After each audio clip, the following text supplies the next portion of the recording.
शाहराए फैसल का खौफनाक राज। कराची की सड़कें कभी नहीं सोती। रात के 2 बजे भी शाहराए फैसल पर कहीं दूर ट्रक के हॉर्न और कभी कभार हेडलाइट्स की चमक नजर आ रही थी। आफ्ताब ने अपनी गाड़ी के स्टीयरिंग को मजबूती से पकड़ा और रियर व्यू मिरर में झांका। कुछ गैर मामूली नहीं, सिर्फ स्ट्रीट लाइट्स की मध्यम रोशनी जो विंडशील्ड पर पड़ रही थी। वो कॉल सेंटर की रात की शिफ्ट से लौट रहा था, थकन से चूर, लेकिन दिल में एक अजीब सा एहसास था।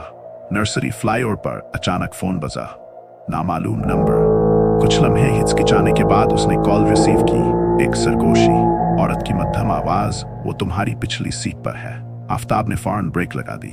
दिल बुरी तरह धड़कने लगा, पसीने में शराबोर। उसने सांस बहाल करने की कोशिश की और कांपते हाथों से पीछे मुड़कर देखा। कुछ नहीं था। पिछली सीट बिल्कुल खाली थी।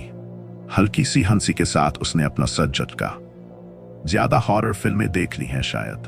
उसने बड़बड़ाते हुए गाड़ी दोबारा हिलानी शुरू कर दी, लेकिन वो एहसास खत्म नहीं हुआ। हर इशारे पर वो रियर व्यू मिरर में झांकने पर मजबूर हो जाता। बलोच कॉलोनी ब्रिज के करीब पहुंचते ही फोन दोबारा बजा।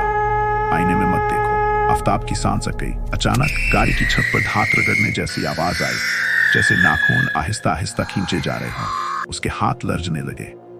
वो गाड़ी रोकना चाहता था, भागना चाहता था, मगर सड़क बिल्कुल सुनसान थी।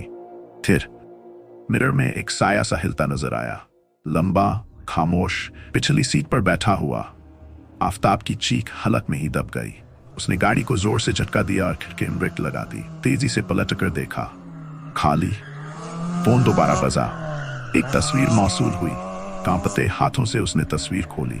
उसकी गाड़ी, उसकी पिछली सीट, और वहां बैठा हुआ एक धुंधला सा हीउला जो सीधा उसे देख रहा था।